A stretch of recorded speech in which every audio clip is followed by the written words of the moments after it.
আসসালামু আলাইকুম। Rain forest media production house নিবেদিত বিয়ন্ড দ্য ডেল্টার আজকের এই আয়োজনে আপনাদের সবাইকে আমন্ত্রণ জানাচ্ছি। আমি শারমিলিনা।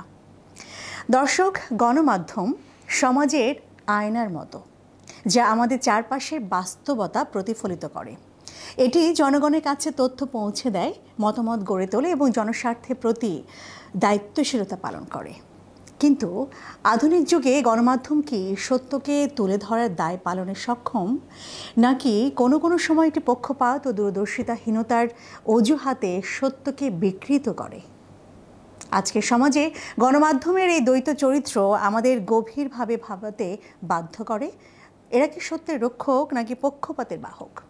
হ্যাঁ দর্শক, আজকের আমাদের বিষয়বস্তু ঠিক এমনই। গণমাধ্যম সত্যের রক্ষক নাকি পক্ষপাতের বাহক? আর এই বিষয়ে আলোকপাতের জন্য আমরা আমাদের স্টুডিওতে আমন্ত্রণ জানিয়েছি দুজন সম্মানিত অতিথিকে। আমরা বিষয়বস্তুতে আলোচনায় যাবার পূর্বে আমাদের অতিথিদের সাথে পরিচয় করে দিতে চাই। আমার বাম পাশে আছেন সাংবাদিক ও কলামিস্ট আনিস আলমগীর, এবং তার পাশে আছেন আইনজীবী Abu Hena Razzaki, supreme court chairman, Bangla foundation. আপনাদের দুজনকে অত্যন্ত ধন্যবাদ আমাদেরকে সময় দেওয়ার জন্য। দর্শক, আমরা মূল আলোচনায় চলে যাব। আমরা প্রথমেই সাংবাদিক আনিস আলমগীর, আপনাকে প্রশ্ন করতে চাই একটি। আপনি নিজেও প্রশ্ন করেন, আপনি নিজেও গণমাধ্যমের সাথে জড়িত। তারপরেও আজকে আমি সাহস করে আপনাকে একটি সাহসিকতার প্রশ্ন করতে চাই। সেটি হচ্ছে যে, এই যে সাংবাদিকতার মূল মন্ত্র হলো সত্য বলার সাহসিকতা, তো বর্তমান যুগের প্রেক্ষাপটে বা আমরা যদি চিন্তা করি যে পরবর্তী যারা সাংবাদিক হবেন তাদের জন্য আপনার কি পরামর্শ থাকবে, এবং এই সাহসিকতার আদর্শ কি এখনো বজায় আছে? আপনার কি মনে হয়? অনেক দীর্ঘ কোশ্চেন।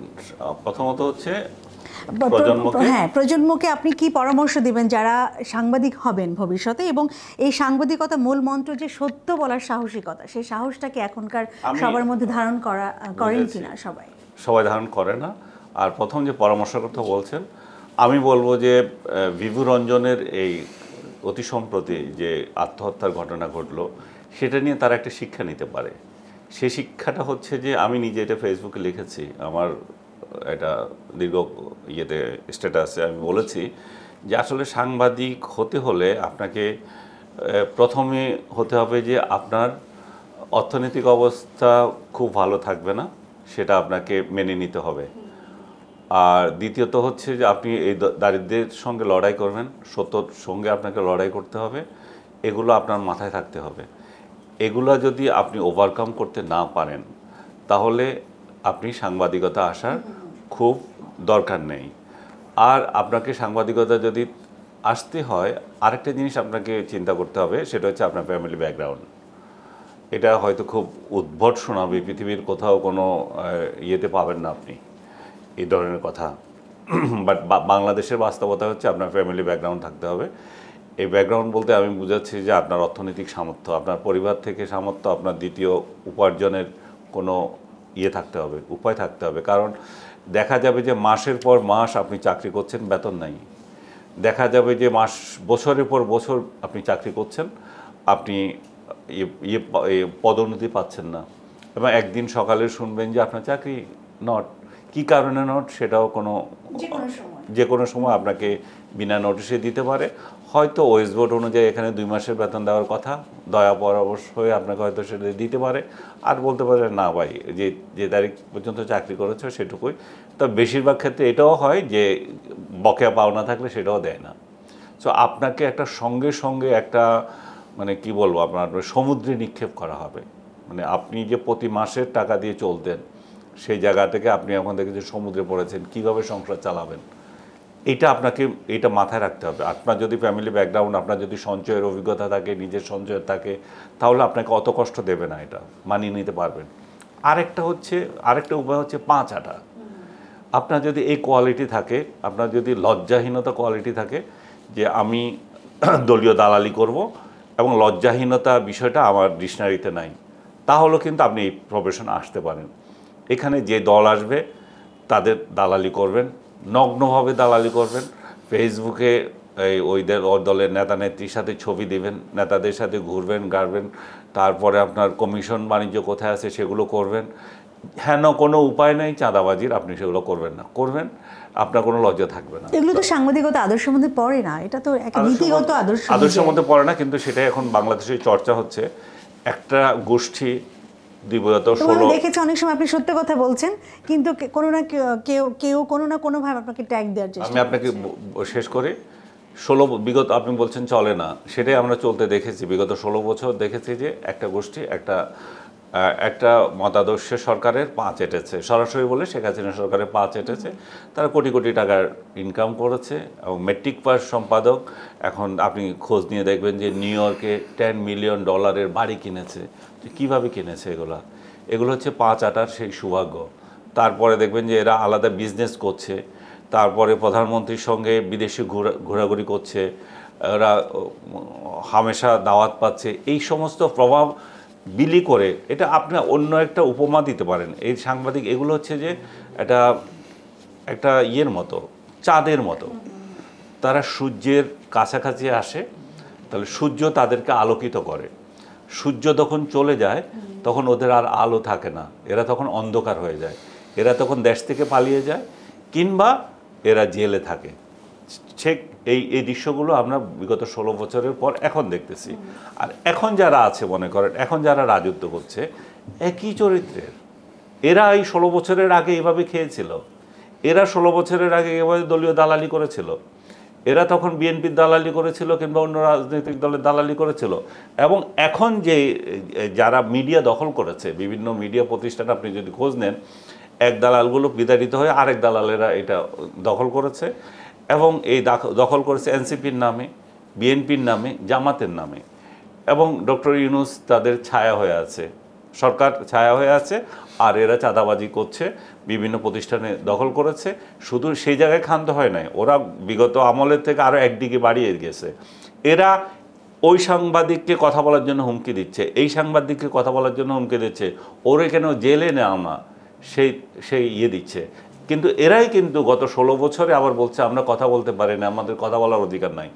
আসলে হচ্ছে এই দুই গোষ্ঠী হচ্ছে দলীয় দালাল। এরা একবার যে দল ক্ষমতায় আসে, তাদের দল ক্ষমতা আসলে তারা আনন্দে থাকে, আরেক দল ক্ষমতা আসলে আরেক গোষ্ঠী আনন্দে থাকে। এরা সাংবাদিক না, কিন্তু বাংলাদেশের কালচারে এরাই এখন সাংবাদিক। এরাই বড় বড় ইউনিয়নের নেতা, এরাই প্রভাবশালী, এরাই টেলিভিশনের লাইসেন্স পায় কিংবা মিডিয়া হাউস দখল করতে পারে। সরকারগুলো আবার এদেরকে পালা কুত্তার মতো ব্যবহার করে, আবার বড় বড় ব্যবসায়ীরাও এদেরকে পালক কুত্তার মতো ব্যবহার করে। দেখেন আপনি খেয়াল করে যে বিগত আমলে যে সমস্ত লোকগুলো বিভিন্ন বড় বড় শিল্প প্রতিষ্ঠানের মিডিয়াগুলোতে ছিল, ওরা কিন্তু আর এখন নাই। ওরা একদল পালাকুত্তাকে বিদায় দিয়ে, ওই সরকারি দলের পালাকুত্তাগুলোকে বিদায় দিয়ে এখন আর পালাকুত্তাগুলোকে ওরা পাহারা দেওয়ার জন্য নিয়েছে। কেন নিয়েছে?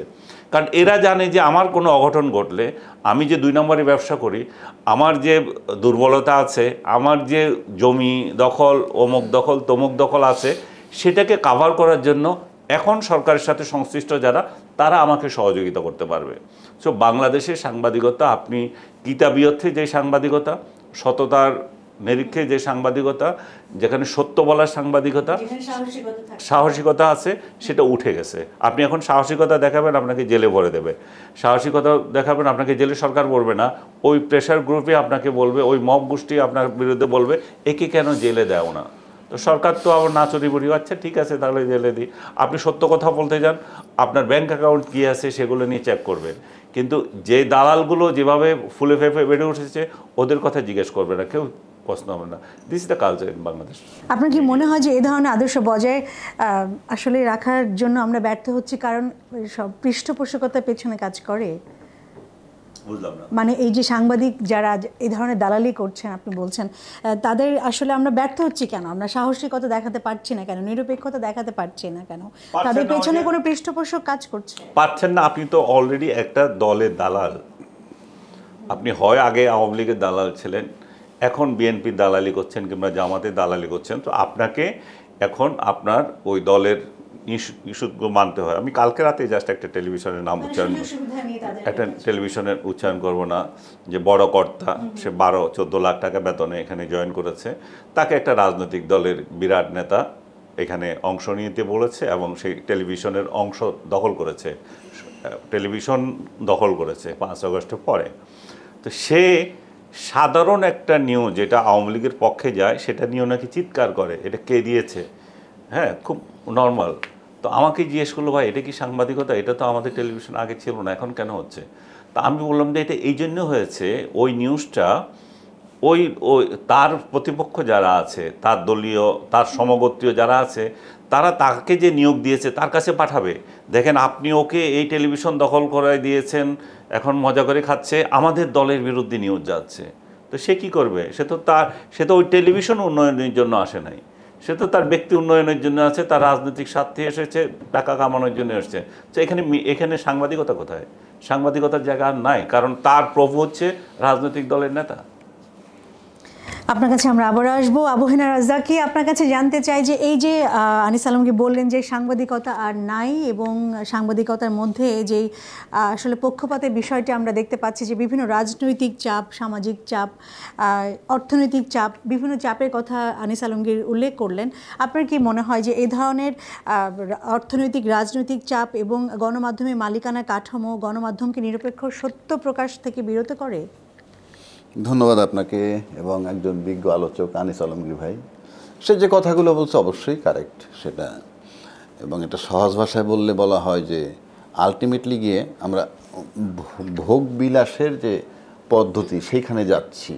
যখনই আপনি সেখানে গা ভাসায় দিবেন তখনই আপনার আইডিওলজি চ্যুত হবেন। এটা হচ্ছে যে আমাদের এখন আমাদের চোখগুলো এত বেশি ওপেন হয়েছে, আমরা লাক্সারির মধ্যে থাকতে চাই। মানে কেউ কারো যোগ্যতাটা ভাবি না, কেউ কারো পরিস্থিতিটা ভাবি না, রাষ্ট্রের পরিস্থিতি ভাবি না, রাষ্ট্রের ইকোনমি ভাবি না।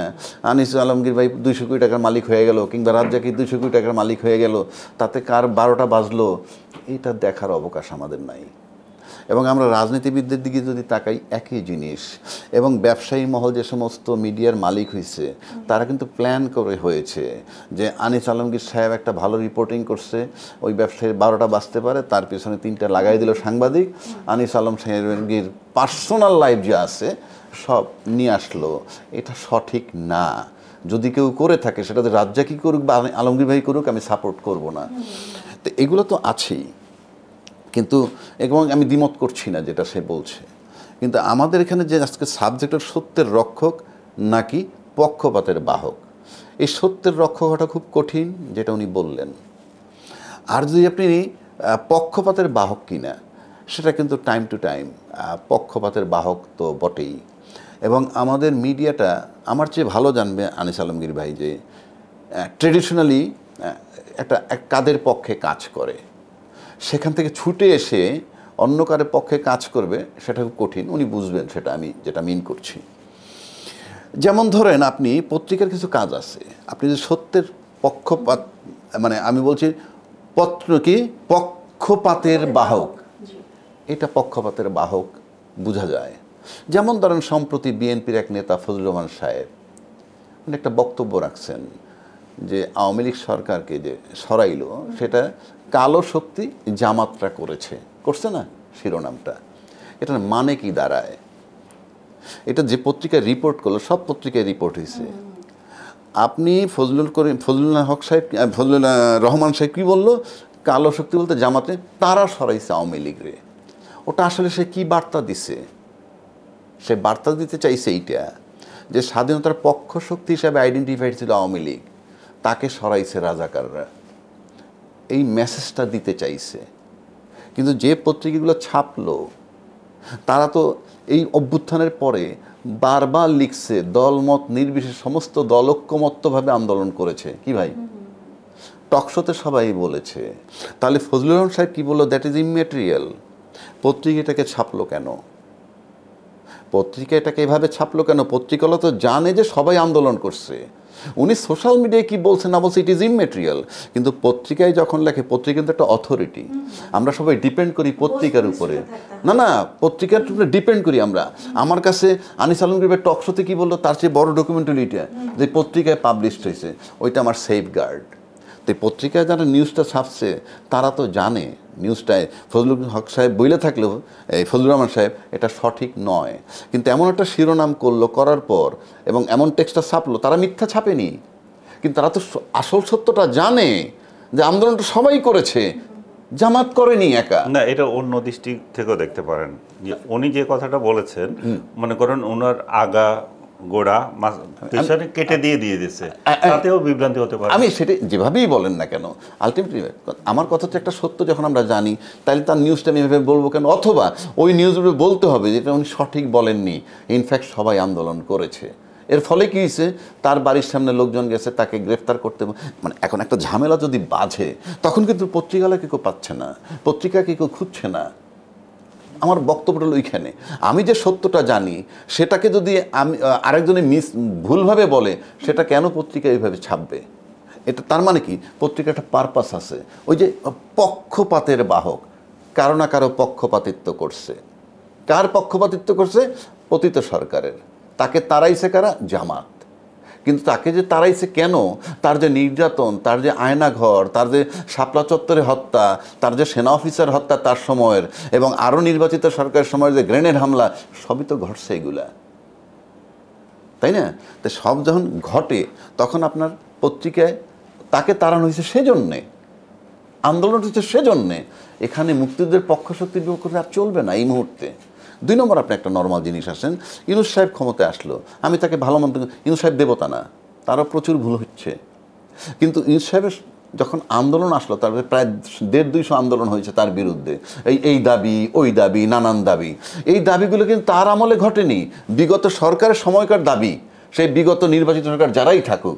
কিন্তু এই দাবিগুলো যখন আসতেছিল, পত্রিকালারা কিন্তু এটা দেখছে, এই দাবি নিয়ে আসতেছে, ওই দাবি, কিন্তু কেউ কিন্তু লেখেনি একটা কলাম কি, আচ্ছা উনি তো অল্প সময়ের জন্য আসছেন, উনি তো নির্বাচন দিয়ে চলে যাবেন, আপনাদের দাবি দেওয়াগুলো তো খুবই পুরাতন, এবং সেই দাবি দেওয়াগুলো এখন আসতেছেন কেন?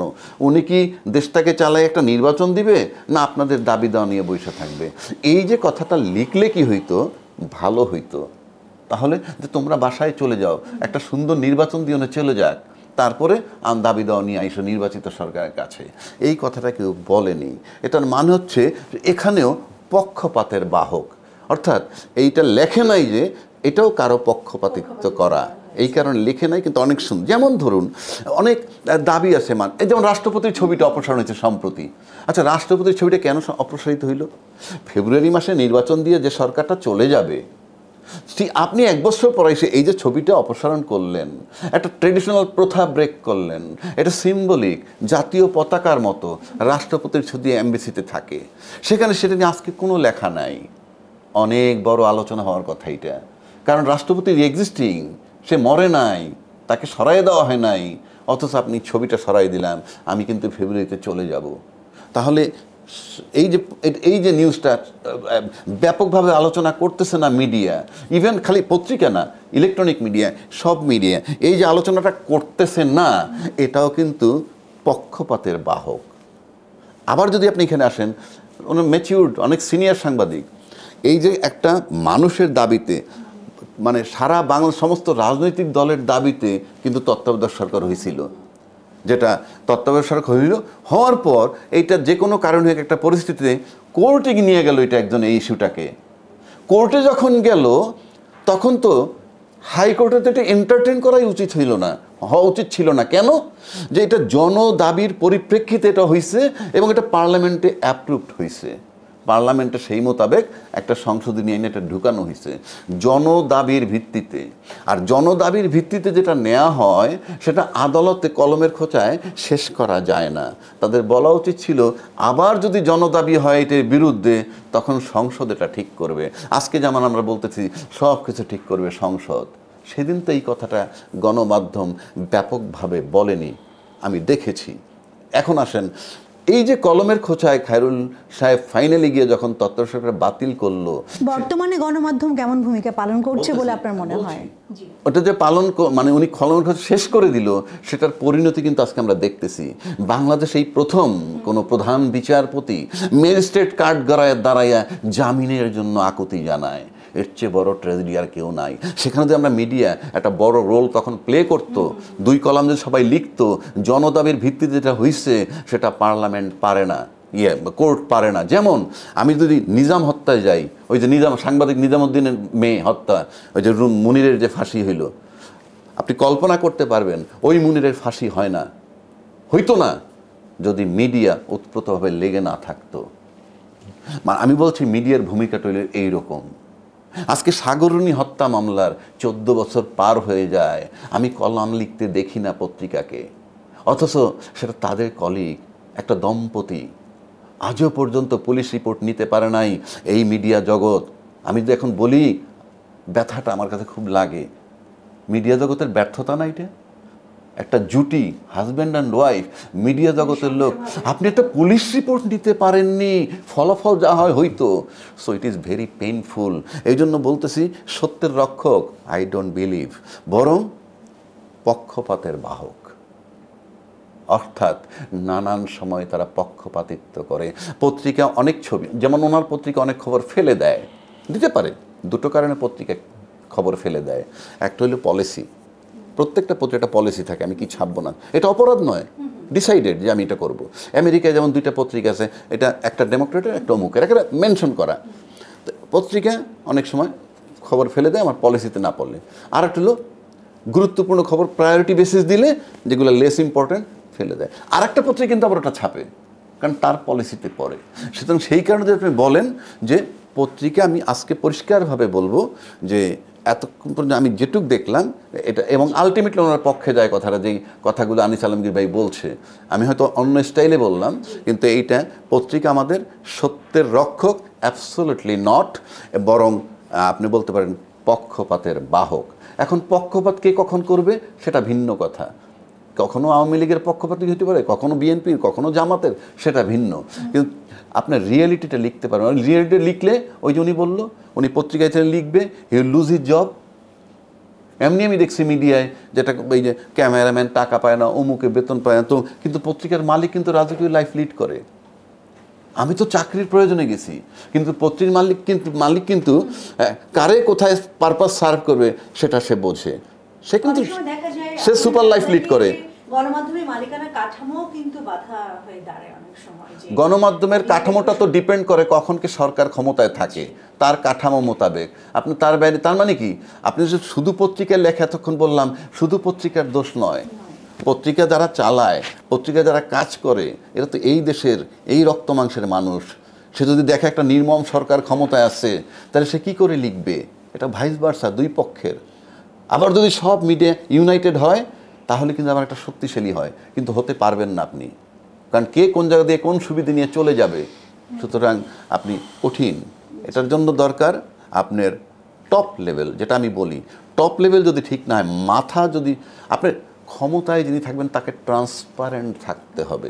উনি ট্রান্সপারেন্ট থাকলেই দেখবেন মিডিয়া জগৎটাকে অটোমেটিক এটা একটা লাইনে আসবে। আনিস আলমগীর, এই যে আবহেনা রাজাকে বললেন যে ট্রান্সপারেন্ট থাকতে হবে, আমরা দেখেছি আপনি বিভিন্ন গণমাধ্যমে হেড অফ নিউজ হিসেবে কাজ করেছেন, আপনি ইরাক যুদ্ধে সরেজমিনে রিপোর্ট করেছেন, আপনার সাহসিকতার আসলে একেবারেই তুলনা হয় না, এই প্রজন্ম হয়তো জেনে থাকবে। কিন্তু আমি আপনার কাছে একটা প্রশ্ন রাখতে চাই, সেটা হচ্ছে এই যে গণমাধ্যমে যখন আপনি কাজ করেছেন, দায়িত্ব পালন করেছেন, তখন আসলে কি ধরনের বাধা বিঘ্ন আপনাদের ফেস করতে হয়েছে, যে আপনারা আসলে কিছু কিছু নিউজ আপনারা হয়তো পলিসির জন্য দিচ্ছেন না, সেটা আলাদা বিষয়, কিন্তু দায়িত্বশীলতার খাতিরে, জনস্বার্থের খাতিরে আপনাদেরকে তো জনগণকে জানাতেই হবে, সেখানে অনেক সময় হয়তো জানানো হয়নি বা হয়েছে কিনা, এই বিষয়ে আসলে যদি একটু বলেন যে কী ধরনের বাধা। আমার ব্যক্তিগতভাবে আমি 4-5টা মিডিয়াতে হেড অফ নিউজ ছিলাম, পত্রিকায় রিডার ছিলাম। আমি কোনোদিন বলবো না যে কোনো নিউজ আমাকে কিল করতে হয়েছে। একটা নিউজ আমাকে কিল করতে হয়েছিল, কিল করতে হয় নাই বললে সেটাও বলবো যে ছাপা হয়েছিল, পরে তথ্যমন্ত্রীর ইয়েতে, রিকোয়েস্টে আমাদের মালিক পক্ষ ওই নিউজটা বাদ দিয়ে আবার রিপ্রিন্ট করেছে। আমি বাদ দিই নাই, ওটা আমার অজান্তে রাতে হয়েছে। সো আমার হাত দিয়ে আমি কোনোদিন কোনো নিউজ কিল করতে দিই নাই। আমি মনে করি যে নিউজ কিল করার প্রয়োজন নাই, প্রেজেন্টেশন হচ্ছে বড় বিষয়। আপনি কিভাবে ওই নিউজটা ওই পত্রিকাকে দেবেন, আপনার জানানোটা হচ্ছে মূল বিষয়। আপনি যদি উদ্দেশ্য নিয়ে থাকেন যে একটা গোষ্ঠীকে আপনি হেয় করার জন্য, উস্কের জন্য, মানে কমপ্লিট হচ্ছে যে প্রেজেন্টেশন। আপনি যদি প্রেজেন্টেশন জানেন, সরকার বিরুদ্ধেও আপনি নিউজ করতে পারেন। সরকার বিরুদ্ধে বহু নিউজ গেছে, সরকার আমাকে ধরেনি মানে সরকার কেন ধরবে? সরকার যদি আপনি একটা সত্য তথ্য বলেন, সেটাতে তো সরকার মাথা ব্যথা নেই। সরকার তখনই ধরে যখন আপনি সেখানে রং লাগান, যখন আপনি ওইটাকে অন্য একটা অ্যাঙ্গেল দিতে চান, সরকারকে দোষী না কিন্তু আপনি দোষী করতে চান। ওইটাই বলছিলাম, আমাদের যে দৃষ্টিভঙ্গি, আমরা নিউজ যখন হয় তখন আপনাকে কেউ বাধা দিতে পারে না। তবে আমাদের সরকার থেকেও আমি সবচেয়ে বড় বাধা মনে করি মালিক পক্ষ এত ভয় পায় সরকার যদি কোনো একটা বিষয়ে কথা বলে, মানে এই যে মনে করেন বিডিআর বিদ্রোহের মনে করেন যে ভাই বিডিআর বিদ্রোহ নিয়ে আপনারা একটু কি করছেন এগুলা, মালিক এসে বললো যে এই বিডিআর বিদ্রোহ নিয়ে কোনো নিউজ দেওয়া যাবে না। এটা তো বিষয় না, আপনি যারে ওইখানে রেখেছেন, আপনি যাকে ওইখানে সংবাদের দায়িত্ব দিয়েছেন, সে তো বুঝবে কোনটা যাবে আর কীভাবে প্রেজেন্ট করবে। সো গরু ছাগল দিয়ে আপনি যখন চালাতে চান তখন ওই গরু ছাগল আবার মনে করবে যে হ্যাঁ ওটা তো মালিক পক্ষ না করেছে, এটা না দেওয়ার জন্য। সো এইভাবে মিডিয়াগুলো ধ্বংস হয়। সো আমি মনে করি যে আমাদের নিউজ যেগুলো যায় এগুলোর মধ্যে সেলফ সেন্সরশিপটা সবচেয়ে বড় বাধা হয়ে দাঁড়ায়। বর্তমান সময়ে সেই একই কাণ্ড চলছে, সেলফ সেন্সরশিপ। একদল লোক এক সরকারের তাবেদারি করে বিদায় নিয়েছে, ওই রকম আরেকটা দক্ষ তাবেদার পর্যন্ত নাই এখন যে এই মিডিয়াগুলো চালাবে। আরেক দলের কোনো দক্ষ তাবেদার নাই, এগুলো হচ্ছে লো কোয়ালিটির তাবেদার। সো মানে আমি যদি সরাসরি নামে বলি, মোজাম্মেল বাবু একজন সবচেয়ে বড় চামচা এবং সরকারের চামচামি করে গেছে, সরকারের পক্ষে লিখে গেছে, সে তার আইডিওলজিতে করে গেছে। কিন্তু মোজাম্মেল বাবুর মনে করেন যে পজিশনে ছিল, তার পজিশনে আরেকটা চামচা কি আছে? নাই। তার পজিশন দখল করেছে তার পত্রিকার একজন সিনিয়র রিপোর্টার। তো আপনি বুঝে থাকেন তাহলে কোন জায়গায় সে একজন সিইও, ওই সিইওর জায়গা দখল করে একজন সিনিয়র রিপোর্টার। সো কোয়ালিটি আর কত হবে? চামচামির কোয়ালিটিও পর্যন্ত নেই। ইভেন চামচামি কীভাবে করতে হয় সেটাও জানে না। সো এখন যেগুলো হচ্ছে একটা গার্বেজ, এখন ওই যে সরকারের পক্ষে বলতে হবে, সরকারের পক্ষে কিছু গার্বেজ পরিবেশনা করছে, এটা সরকারের কোনো কাজে আসছে না। সো আজকে বাংলাদেশের মিডিয়াতে যত অস্থিরতা, মিডিয়াতে যে সত্য প্রকাশ করছে না, এগুলো শুধুমাত্র সরকার দায়ী না। এগুলো যে গার্বেজগুলোকে রাজনৈতিক দল নিয়োজিত করে ওই মিডিয়াতে ইনপুট দিয়েছে যে ওকে ওইখানে চেয়ার দখলের জন্য, এইসব কারণে হচ্ছে। এসব ক্ষেত্রে সাংবাদিক যে সংগঠনগুলো আছে তারা কি ভূমিকা রাখছে না? তারাই তো বড় ভূমিকা রাখে, তারাই তো ওদের সবচেয়ে আবর্জনা, সবচেয়ে মূর্খ সেটাকে একটা পত্রিকার সম্পাদক বানানোর জন্য ওই মালিক পক্ষকে প্রেশার দেয়। তো তারা দিচ্ছে। মালিক পক্ষ তো এখন নিজের পছন্দ অনুযায়ী যোগ্য সাংবাদিককে নিতে পারছে না, এবং পারছে না শুধু এটা নয়, তারা নিতেও খুব আগ্রহীও না। কারণ ওরা মনে করছে যে ওই যে ইউনিয়নের যে নেতাটা, ওই দলের মহাসচিবের সাথে যার সম্পর্ক আছে, বা চেয়ারম্যানের সাথে যার সম্পর্ক আছে, আমিরের সাথে যার সম্পর্ক আছে, তাকে যদি আমি এখানে নিয়োগ করি, আমার যত বিপদ আসবে সেগুলো ওরা আমাকে দেয়াল হিসাবে আমাকে রক্ষা করবে, সেই জন্যই দিচ্ছে। আমি আপনাকে এর আগেই যেটা বলেছিলাম, জাস্ট এটা আমি অনেকবার বলি, আমাদের মিডিয়াকে বলা হয় ওয়াচ ডগ, যে সে সোসাইটিকে একটা ওয়াচ ডগ হিসাবে কাজ করে, কোথাও অন্যায় ন্যায় এগুলো দেখে। আর এই এখন বর্তমান সময়ে ওয়াচ ডগ শব্দটা একেবারে আক্ষরিক অর্থে বানানো হয়েছে, যে আপনার পাহারাদার কুকুর, এটার ওই ওয়াচ ডগ না, এটা হচ্ছে একটা রীতিমতো আপনাকে পাহারা দিবে সেরকম। বুঝতে পেরেছি। আনিস আলমকে আরেকটা ছোট্ট করে জানতে চাই যে এই যে ঐক্যের ব্যাপারটা সাংবাদিকদের মধ্যে আমরা এখন দেখতে পাই না। সাগররুনি সাংবাদিক হত্যা মামলার যেখানে আমরা দেখেছি যে আসলে এখনও পর্যন্ত আমরা কোনো সেটার ফলাফল পাইনি, চার্জশিটের ডেট শুধু পেছাচ্ছেই, এবং অনেক ক্ষেত্রে বিভু রঞ্জন সরকার যে মারা গেলেন, আপনি বললেন যে আত্মহত্যা করেছেন, এর পেছনেও হয়তো কোনো অশুভ শক্তি কাজ করতে পারে বা তাকে বাধ্য করা হতে পারে।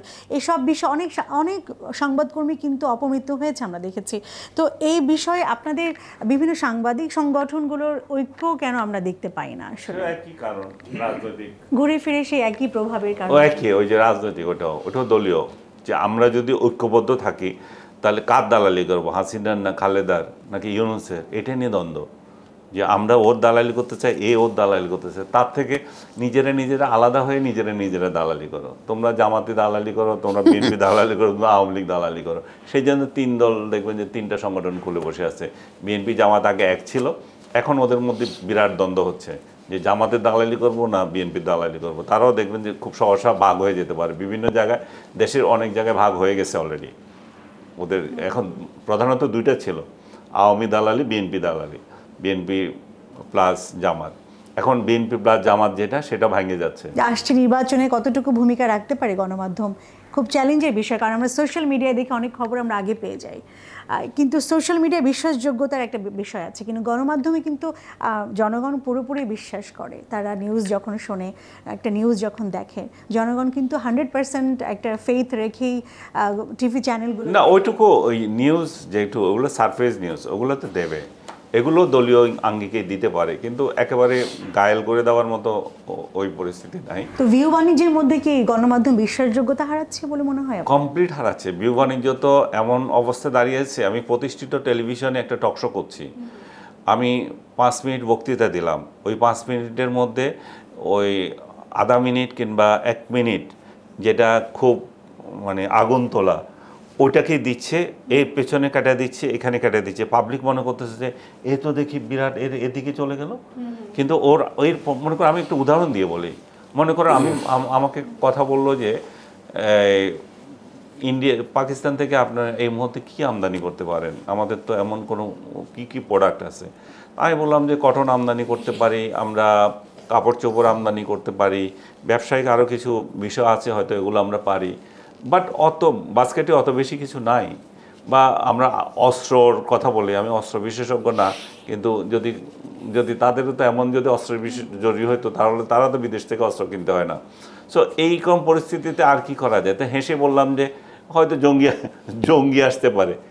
এখন বলা হলো যে সে তো পাকিস্তানকে ইয়ে করে, এই যে আপনি যেটা বললেন যে পাকিস্তানি দালাল বা পাদা গোষ্ঠী, তারা এটাকে বলল যে এই তো পাকিস্তানের বিরুদ্ধে কথা বলছে, পাকিস্তান আমাদের ব্রাদার, এদেরকে এভাবে, এবং সে হচ্ছে ভারতের দালাল। কিন্তু এর পরের লাইনে আমার ছিল যে পাকিস্তানের সাথে আবার আমাদের যে সম্পর্কের আজকে এত অবনতি, সেখানে ভারতও একটা ভূমিকা রেখেছিল। ভারত এমন ভূমিকা রেখেছে যে আমরা কোন দেশে যাব না যাব সেটা নিয়েও নাক গলিয়েছে। আমার পাসপোর্টে যদি ভারতের পাকিস্তানের ভিসা থাকে, আমাকে ভারত ভিসা নিতে রিজেক্ট করছে, আমাকে বলতে আমি জনগণের কথা বলছি।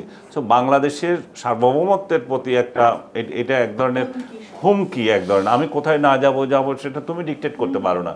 কিন্তু দেখেন আপনি কাটার সময় শুধু ওই পাকিস্তানের ওইটা লেগেছে, পাকিস্তান থেকে জঙ্গি আমদানি করব, আর তো কিছু দেখি না। কিন্তু এটা নাই, তখন এই ভারতীয় দালালগুলো কিন্তু আবার আমাকে উল্টা পাকিস্তানের দালাল বলে গালাগালি করছে। সো এই ভিউ বাণিজ্য মানে সামনের দিক পিছের দিক বাদ দিয়ে এই ভিউ বাণিজ্য আপনার মেইন স্ট্রিম মিডিয়া করছে। এটা যদি ছোটোখাটো ওই যে লন্ডন, প্যারিস, নিউ ইয়র্কে থাকা ইয়েরা ভিউ ব্যবসায়ী যেগুলো আছে বানিয়ে দিয়ে এখানে অশান্তি তৈরি করে, ওরা করলে না হয় ঠিক ছিল, কিন্তু মেইন স্ট্রিম মিডিয়া করছে। তার মানে মেইন স্ট্রিম মিডিয়াও সোশ্যাল মিডিয়ার ট্রেন্ডের মধ্যে এমনভাবে ঢুকে যাচ্ছে যাতে সাংবাদিকতা এখন একটা খুব অনেক সময় দেখা যায় ব্যক্তিগতভাবে হেয় করার জন্য, হয়তো অনেক সময় ট্যাগিং দেওয়ার জন্য, হয়তো না, আমি মনে করি ট্যাগিং না, এটা ওদের ইয়ের ভিউ বাণিজ্যটাই বাণিজ্যের জন্য। আচ্ছা, আবুহিনা রাজ্জাকি, আপনার কাছে জানতে চাই, এই যে আমরা আসলে এত প্রভাবের কথা জানতে পারলাম, আনিস আলমগীর বললেন যে আসলে বিভিন্ন নেতিবাচক প্রভাব থেকে আসলে মুক্ত হওয়ার উপায়টা না, উপায় বলতে তো ইনফ্যাক্ট কিছু নাই, যেটা বললাম ট্রান্সপারেন্সি খুব ইম্পর্টেন্ট। আর সে যেটা উনি যেটা বললেন যে মালিক পক্ষ, হ্যাঁ মালিকের অধীনেই তো চাকরি করে মিডিয়ার যারা লোক আছে, আর মিডিয়াটা তো মিডিয়ার লোকদের কাছে নাই। না, আমি বলছি মিডিয়া জগৎটা থাকা উচিত মিডিয়ার লোকদের কাছে, প্রফেশনাল লোকের কাছে, সেখানে নাই। সেখানে যখন নাই, ব্যবসায়ী তখন ব্যবসা বাগায়। সে ব্যবসা বাগাইলে কোন জায়গায় কী লিখতে হবে, কতটুকু কী করতে হবে, সেটা তার ব্যাপার। তুমি পত্রিকায় চাকরি করছো, এত তোমার ভাবার দরকার কি, বিষয়টা এরকম। আবার কতগুলো জিনিস আছে পত্রিকা সঠিক লেখে, বাট ইনফরমেশন কামস রং, আসেই তার কাছে রং। যেমন বিগত সরকারের সময় একজন দায়িত্বশীল পুলিশ কমিশনার বলছিল, আমি আল্লাহকে হাজির নাজির করে বলতেছি যে মিস্টার আনিস আলমগীর এই কাজটা করে নাই, কথার কথা বলছি। তো একজন পুলিশ কমিশনার যখন বলে একটা ক্রাইমের বিরুদ্ধে, ক্রিমিনালের বিরুদ্ধে, তখন এটা ইনফ্লুয়েন্স হয়। ইনফ্লুয়েন্স হইলে কালারফুল রিপোর্ট এদের কাছে আসে, সাংবাদিকদের কাছে, কিন্তু তখন তো এটা তার কাছে সত্য, এটা তো সে রং তুলি দিতে পারবে না, কিন্তু আসছেই তার কাছে মিথ্যা রিপোর্ট। সেটাও হয়, পত্রিকাদের সবসময় নিজে রিপোর্ট ছাপে ম্যানিপুলেট করে তা নয়, তার কাছে আসছেই ভুল রিপোর্ট, কারণ সেভ করতে চাচ্ছে কাউকে। সুতরাং দ্যার আর মেনি ওয়েজ। আরেকটা জিনিস আপনাকে বলি, যেমন এখন আমি আনিস আলমগীর আছে, আমার সাথে অনেক টক শোতে বসছি একসাথে, আমি তাকে রিকোয়েস্ট করবো একটা জিনিস, যেমন আজকে ফেব্রুয়ারিতে নির্বাচন দিছে, আমাদের প্রধান নির্বাচন কমিশন কিন্তু একটা কথা বলছে যে পিআর পদ্ধতি সংবিধানে নাই, সংবিধান মোতাবেক নির্বাচন হবে, ফাইন, অসুবিধা নাই। কিন্তু সংবিধানে কিন্তু পিআর পদ্ধতি বলা নাই, কোন পদ্ধতি নেবেন তা বলা নাই, কিন্তু ট্রেডিশনালি আমরা নির্বাচন করে আসতেছি কোন পদ্ধতিতে ভোট হবে, যিনি বেশি পাবেন সে বিজয়ী। কাজেই ওই যে পিআর পদ্ধতি সংবিধানে নাই, ইটস রং, কথাটা ঠিক হয় নাই। এক, দুই বলছে সংবিধান মোতাবেক উনি নির্বাচন দিবেন। সংবিধান মোতাবেক উনি নির্বাচনের কোনো এখতিয়ার, ওনার সুযোগটা নাই। আমি বলছি কেন ওনাকে যে কথাটা তাতে লেখে, কারণ আমরা ভুল পথে যাব কেন।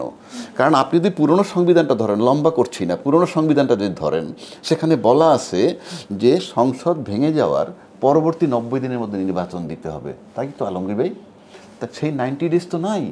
আপনি 8ই আগস্ট দায়িত্ব নিলে 7ই নভেম্বর 2024-এর মধ্যে নির্বাচন হয়ে যাওয়ার কথা ছিল, সেটা তো হয়নি। তাহলে ভায়োলেশন অফ কনস্টিটিউশন হয়ে গেছে।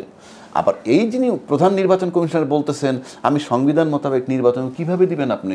আপনার 7ই নভেম্বর পরে আপনি প্রধান নির্বাচন কমিশনারের নিয়োগ পেয়েছেন 21শে নভেম্বর 2024। তাহলে আপনি কোন সংবিধানে নির্বাচন দিচ্ছেন? আপনাকে এটা ক্লিয়ার করতে হবে। এক, দুই, আপনাকে যখন প্রধান উপদেষ্টা চিঠি দিয়ে বলল নির্বাচনের প্রস্তুতি নেন, আপনি কি একবারও প্রধান উপদেষ্টা জিজ্ঞেস করছেন আমি কিভাবে নির্বাচন দিব? আমার সামনে সংবিধানটা কোথায়? যে সংবিধানের কথা আমি বলছি সেটা তো 7ই নভেম্বর 2024-এর মধ্যে নির্বাচনের কথা ছিল। আমি তো চলে গেছি অলরেডি ফেব্রুয়ারিতে। কোন বিধানে আসলাম? এই কথাটা তোলা উচিত, এই কথাটা পত্রিকায় লেখা উচিত, এবং এটার জন্য সমাধান যে নাই তাও কিন্তু নয়। এবং ওই যে জুলাই ঘোষণাপত্র হয়েছে তার ভিতরে এটাও ঢুকাইতে হবে যে এই সরকারের মেয়াদ এতদিন, এবং উনি একজন নির্বাচন কমিশন নিয়োগ দিবেন এবং এত তারিখের মধ্যে একটা নির্বাচন দিয়ে যাবেন, সব লিখতে হবে প্রয়োজনে সংশোধন আকারে। আর এই নির্বাচন কমিশন একটা স্বাধীন প্রতিষ্ঠান, সে যদি মনে করে জটিলতার মধ্যে পড়ছে তাহলে তাকে অ্যাটলিস্ট কিছু না পারলেও হয় সমস্ত রাজনৈতিক দলের সাথে আলাপ করতে হবে, অথবা সেটা যদি সম্ভব না হয় তাকে আদালতের শরণাপন্ন হতে হবে যে সাংবিধানিক এই জটিলতায় আমি আছি, সংবিধান মোতাবেক মেয়াদ শেষ হয়ে গেছে না, আগে ফেব্রুয়ারিতে নির্বাচন আমি করবো কীভাবে? জুলাই ঘোষণাপত্রে আমার কথা বলা নাই, সুতরাং আমি কিভাবে দায়িত্বটা পালন করব? আমি মনে করি রাষ্ট্রের বৃহত্তর স্বার্থে আমাদের ইলেকশন কমিশনের নৈতিক দায়িত্ব এখন আদালতের শরণাপন্ন হওয়া, তা না হলে ভবিষ্যতে বিরাট একটা প্রবলেম হবে এবং বিরাট কৈফিয়ত দিতে হবে নির্বাচন কমিশন। একজন আইনজীবী হিসেবে আপনার কাছ থেকে আসলে জানার ইচ্ছে ছিল যে এই জবাবদিহিতার জায়গাটা আসলে কোথায়? এই ধরনের সামাজিক গণমাধ্যমের যে নিরপেক্ষতা হারাচ্ছে, এই যে এই যে আমি বলতে চাই গণমাধ্যম যে তার নিরপেক্ষতার সাথে অনেকগুলা কথা বললাম, যাদের মালিক হওয়ার কথা, জবাবদিহিটা কে চাইবে, কোথায় দেবে তারা জবাবদিহি? আপনি যদি সবাই ট্রান্সপারেন্ট থাকে যার যার জায়গায়, আসলে তো আপনি গোটা পৃথিবী চেঞ্জ করতে পারবেন না, you are to change yourself. এটা কেন আমি বলি, আপনি দেখবেন বাইং মাছ চেনেন, সাপের মতো যে মাছটা, সেই বাইং মাছ থাকে কোথায় জানেন? সেই বাইং মাছ থাকে কাদায়। এটা কিন্তু পানিতে ফ্লোটিং থাকে, একদম কাদায় থাকে, কিন্তু বাইং মাছটা যখন তুলে নিয়ে আসবেন দেখবেন তার গায়ে কাদা নাই। তার মানে আমাদের প্রত্যেকের আগে ইন্ডিভিজুয়াল একটা জায়গায় যাইতে হবে। পৃথিবী বললাম না, সারা বাংলাদেশ কাদায় ভরা, সেই কাদার ভিতরে আপনি বাইং মাছের মতো থাকবেন, অর্থাৎ কাদার ভিতরে থাকবেন, গায়ে কাদা লাগাবেন না। আর যখনই গায়ে কাদা লাগাবেন না তখন আপনার রাজকীয় পোশাক ছাড়তে হবে, রাজকীয় জুতা ছাড়তে হবে, রাজকীয় লাইফ ছাড়তে হবে, আইফোন ছাড়তে হবে, অর্থাৎ আপনি আপনার স্ট্যান্ডার্ড মোতাবেক থাকবেন। আপনার 14,000 টাকার পিয়ন যখন 25,000 টাকায় ঘর ভাড়া দেয়, 40,000 টাকার পুলিশ অফিসার যখন 80,000 টাকার ঘর ভাড়া দেয়, এটা যখন রাষ্ট্র বৈধতা লাভ করছে দীর্ঘ 53 বছরে, আপনি you can't change it overnight. সুতরাং চিন্তায় সৎ, চিন্তায় অসৎ, চিন্তায় ট্রান্সপারেন্ট। মানুষ কিন্তু অপকর্ম করার পর ভাবে না, আগে ভাবে অপকর্মটা করব। সুতরাং এই চিন্তায় সৎ, চিন্তায় সৎ হতে হবে, সে যেই হোক। তা না হলে যদি চিন্তায় সৎ না হইতো, হয় না বলেই আপনি এরকম বাজে পরিস্থিতির মধ্যেও এই যে সংবিধানের সংকটটা বললাম, we are thinking about election. Of course election আমি চাই, কিন্তু একটা পরিশুদ্ধ, আপনি বলছেন সংসদে গিয়ে সব ঠিক করবেন, সংসদ পর্যন্ত যাইতেও তো একটা প্রক্রিয়া লাগবে, সেটাও তো একটা লিগ্যাল ফ্রেমে যাবেন। এইটা পরে সংসদ মানুক কি না মানুক, যাওয়ার জন্য একটা আইনি উপায় লাগবে। সুতরাং এই যে আমরা যাচ্ছি কিন্তু অনৈতিক উপায়ে, সমস্ত সংবিধান ভায়োলেট করে আমরা যাচ্ছি। যে সংবিধানের কথা সব রাজনৈতিক দল বলছে সেটাও মানছি না, সেটা মানছি না। তো আমার 7ই নভেম্বর 2024-এর মধ্যে নির্বাচন হওয়ার কথা। এই যে অনিয়মের মধ্যে দিয়ে আমি পার্লামেন্টে যাচ্ছি, and it is approved by everybody, কেউ পত্রিকায় লিখছে না, আমরা সবাই অ্যাপ্রুভ করছি। আপনি ভালো আশা করেন কেন? না, এখানে পত্রিকার কি দোষ দেখছেন? আমি বলছি যে আমরা লিখি কথাটা, না, আমি আপনার দোষ দিচ্ছি না। আপনি সংবিধান মনে করছেন যে এই সংবিধানের আলোকে ইলেকশন হচ্ছে, তো আপনি বলছেন সংবিধান কোথা থেকে? সংবিধানের আলোকেই তো এই সরকার শপথ নিয়েছে। তাই না? সংবিধানের আলোকে এই সরকার নেয়নি, আমি বলছি আপনাকে। না, এই সরকারের নাম কি? এই সরকার না অন্তর্বর্তীকালীন সরকার, যেটা সংবিধানে নাই, সেটা সুপ্রিম কোর্ট তাকে অ্যালাউ করেছে থাকার জন্য। তার মানে সংবিধান তো বাতিল করে দেয় না, সংবিধান যেটা আছে সেটাই আছে। আমি বলি ইলেকশন কমিশন বলছে কি, আমি বলি সুপ্রিম কোর্ট বলছে সাংবিধানিক শূন্যতার কারণে 106 ধারা মোতাবেক মতামত। এবং সাংবিধানিক শূন্যতাটা হইল কেন? আমার সংবিধানে বলা নাই যে পালায়ে গেলে কি হবে। যেহেতু পালায়ে গেছে ওখানে ফুল স্টপ। আপনি পালায়ে গেলে কি বলা হয়নি, 1 2 পালায়ে যাওয়ার পর ওই দিনই কিন্তু আমাদের সেনাপ্রধান বলছিলেন আমি আপনাদের দায়িত্ব নিলাম, আর একটা গুলিও চলবে না, সমস্ত হত্যার বিচার হবে এবং সমস্ত অপরাধীর সাজা হবে। অর্থাৎ ওই দায়িত্বটা উনি নিছেন। না, উনি নিছেন সেটা আমি আপনাদের বয়ান আমি আগে দেখেছি। উনি নিয়েছেন মানে উনি একটা সরকার গঠনের দায়িত্ব নিয়েছিলেন, সরকার তো গঠন করে দিয়েছে। আমি সেটাই বলছি। তাহলে ইউনূস সাহেব ওত নেওয়ার আগ পর্যন্ত দায়িত্বে ছিলেন আমাদের সেনাপ্রধান। ঠিক তখনই কিন্তু 7ই আগস্ট একটা জনসভা করছিল বাংলাদেশে এখন সবচেয়ে বড় যে দল, তারা করে বলছিল আমরা 3 মাসের মধ্যে নির্বাচন চাই। তার মানে কি ওইটা ছিল সংবিধানের ভিতরে। তো এখন তো সেটা শেখ হাসিনাও চাচ্ছে যে ডক্টর ইউনূস বাদ দিতে হবে। সংবিধানে কেয়ারটেকার গভর্নমেন্টের জন্য হয়েছে, এইটা যদি কেয়ারটেকার গভর্নমেন্ট যদি ওই যে রায় ছিল সেটা যদি বাতিল হয়ে যায়, তাহলে এখন যে কেয়ারটেকার গভর্নমেন্ট আছে সেই কেয়ারটেকার গভর্নমেন্ট 3 মাসের মধ্যে নির্বাচন দেবে, ইউনূস সেখানে থাকবে না, কারণ কেয়ারটেকার গভর্নমেন্ট হতে পারে সবাই বসে সিদ্ধান্ত নেয়, অসুবিধা তো নাই। হ্যাঁ, এখন আমরা একটা আইনি প্রক্রিয়ায় যেতে চাই, বিষয়টা হলো ওইখানে। আমি কোনোটারই দ্বিমত করছি না। আপনি ইসিকে দায়ী করছেন কেন? ইসি তো এক্সিস্টিং সংবিধান যেটা আছে সেটার ভিত্তিতে করবে। এক্সিস্টিং সংবিধানে তো সংসদ ভাঙার 3 মাসের মধ্যে। আমাকে শেষ করতে দেন একটু বলি। ইসি বলছে যে আমার যে সংবিধান অনুযায়ী আমি ইলেকশন করব। ইসির সংবিধান যেটা পেয়েছে সেটাতে এই পদ্ধতি নাই, পিআর পদ্ধতি নাই। এখন আপনি বলছেন যে এটা আমরা যে জুলাই সনদ করব সেটাকে যদি সংবিধানে আমরা অন্তর্ভুক্ত করি সেখানেও এটা বলতে হবে। তো বলেন, সেখানে যদি বলেন যে পিআর পদ্ধতিতে হবে, তাহলে তো আমি পিআর পদ্ধতি আনিস ভাই, পিআর পদ্ধতি মানে বড় নয়। আমি বলছি যে ইসি তখন পেয়ে গেল একটা উপায়। ওটা আসুক কি না আসুক, পিআর পদ্ধতি অন্য চ্যাপ্টার। কিন্তু সংবিধান মোতাবেক যে নির্বাচন, সংসদ ভাঙার পরবর্তী 3 মাসের নির্বাচন হওয়ার কথা, সেটা তো 7ই নভেম্বর শেষ হয়ে গেছে। আমি সেটা বলছি। সেটা তাহলে শেখ হাসিনার দাবিটাই পুনঃপ্রতিষ্ঠিত হয়। সে করুক শেখ হাসিনা, কিন্তু এই নির্বাচন কমিশন নির্বাচনটা দিবে কিভাবে? নির্বাচন হইতে হবে, তো সংবিধানে নেই। আমাদের সংবিধানের টাইম এক্সপায়ার হয়ে গেছে। আমরা সেটার জন্য এখন পুনঃপ্রবর্তন করি, ওটা সেটা ভিন্ন আলাদা রায়। এটা যেহেতু ওটা নিয়ে বিনোদন, আপনি তো এটা জানেন বোধহয়। রায়টা ওই যে তত্ত্বাবধায়ক ফেরত আসলো। হ্যাঁ, তো সেটা আসলে সেটা থেকে আবার আপনার সংশোধনী একটা সংবিধানে নিতে হবে। সেটা তো পার্লামেন্ট এসে তারপরে নিবে, কিন্তু তার মানে হচ্ছে বর্তমান এক্সিস্টিং সংবিধান যেটা আছে সেটা অনুযায়ী আপনি ইলেকশন করেন। সেটা কিভাবে করবেন? 3 মাস তো পার হয়ে গেল সংসদ ভাঙার পর। আমি তো ওই জায়গাটা বলছি, এইটার জন্য আপনি একটা ব্যাখ্যা নেন, প্রয়োজনে সুপ্রিম কোর্টে আমাকে একটা ব্যাখ্যা নেন যে এই সিচুয়েশন আমি কিভাবে। গণমাধ্যম অনেক বড় ভূমিকা পালন। আমি এটাই বলছি যে বড় গণমাধ্যমের একটা ভূমিকা আছে এখানে। আমি বলছি for the safety of all concern. গণমাধ্যম সবকিছু নিয়ে উদ্যোগে নেয় না। গণমাধ্যম ক্রিয়া প্রতিক্রিয়া যেটা হয় তার প্রেক্ষিতে জনগণকে তুলে ধরে। এখন সরকার যদি এটা এখন সুপ্রিম কোর্টে নিতে চায়, নিলে তখন গণমাধ্যম এটা করবে। গণমাধ্যম এটা করতে গেলে তো আবার একটা আছে, গণমাধ্যম এটা উস্কিয়ে দিচ্ছে, এই অভিযোগও আসে। আনিস ভাই, আমার কাছে মনে হয় যে আমরা যেভাবে, আমার মনে হয় আসবে না। আমরা বলতে আমাদের এটাই তো ওপিনিয়ন। আপনি লিখবেন একটা, আমি লিখলাম একটা, আরেকজন ফাইনালি আমরা দরকার হলে আদালতে চলে গেলাম যে ভাই স্যার আমার একটা টাইম এটা সেটেল করে দেন, বাস শেষ। আনিস আলমগীর, আমরা একেবারেই অনুষ্ঠানের শেষ পর্যায়ে চলে এসেছি। আবু হেনা রাজ্জাকী, আপনাদের দুজনের কাছে ছোট্ট করে জানতে চাইবো, আমাদের বিষয়বস্তু ছিল গণমাধ্যম সত্যের রক্ষক নাকি পক্ষপাতের বাহক। আমাদের আজকে আলোচনায় আমরা দেখেছি যে পক্ষপাতের বাহকটাই বেশি তুলে ধরা হয়েছে এবং এটাই উঠে এসেছে। আমি ছোট্ট করে জিজ্ঞেস করব যে এই সত্যের রক্ষক হওয়াটা খুবই চ্যালেঞ্জিং, খুবই কঠিন। তারপরেও একজন সম্মানিত গণমাধ্যম ব্যক্তিত্ব হিসেবে, একজন সাংবাদিক, সাহসী সাংবাদিক হিসেবে আপনার কি বলার আছে যে আসলে এই নিরপেক্ষতা বজায় রাখার জন্য নিজের ট্রান্সপারেন্সি থাকতেই হবে?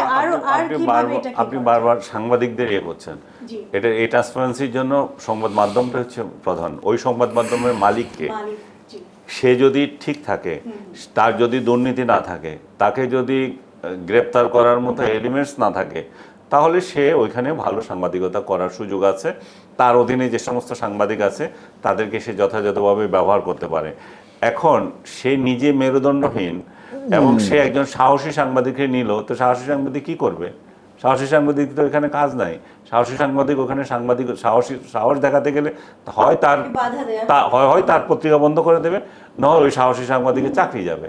যে এই আপনার মূল জায়গা তো হচ্ছে যে সংবাদ মাধ্যমের মালিক কারা, সে কতটা সততার সঙ্গে আছে, সে যে অন্যকে অসৎ বলবে তার নৈতিক জ্ঞান কতটুকু আছে, তার নৈতিক ভিত্তি কতটুকু, তার মালিক যদি চুরি চামারি জমি দখল করে সে কিভাবে অন্যের রাহাজানি চাঁদাবাজি নিয়ে কথা বলবে? পারবে না। তো তাকে সৎ হতে হবে আগে এবং তার সৎ সাংবাদিক নিয়োগ দিতে হবে, তাহলে সংবাদ মাধ্যম সত্য বলতে পারবে। আমরা আসলে সবাই একই মতামতে পৌঁছলাম যে আসলে আমাদের নিজেদের নৈতিক দায়িত্ব এবং নৈতিকতাতে মানে আসলে ট্রান্সপারেন্সি থাকতে হবে। তো আজকে এই পর্যন্তই, আপনাদের অনেক অনেক ধন্যবাদ আমাদেরকে সময় দেওয়ার জন্য, আবারও ধন্যবাদ জানাচ্ছি। সম্মানিত দর্শক, আসলে গণমাধ্যম সত্যের রক্ষক নাকি পক্ষপাতের বাহক, এই তর্কে আমরা আসলে যাব না। আমরা শুধু এতটুকুই বলতে চাই যে এই গণমাধ্যম হচ্ছে আমাদের কাছে আমাদের সমাজের আয়না। সেই আয়নাটা পরিচ্ছন্ন থাকুক, নিরপেক্ষ থাকুক এবং সত্যের পথে চলুক, সেই প্রত্যাশাই ব্যক্ত করছি। আজকে এই পর্যন্তই, আবারও দেখা হবে পরবর্তী কোনো আয়োজনে। আর আমাদের beyond the delta Facebook, Twitter এবং ইউটিউবে আপনারা সবসময় লাইক, কমেন্ট, শেয়ার করে অ্যাক্টিভ থাকবেন, আমাদেরকে সাপোর্ট দেবেন। আপনাদের সহযোগিতা এবং আপনাদের অনুপ্রেরণা আমাদেরকে সত্যি উৎসাহিত করে। আপনাদের অনেক অনেক ধন্যবাদ জানিয়ে শেষ করছি আজকের এই আয়োজন।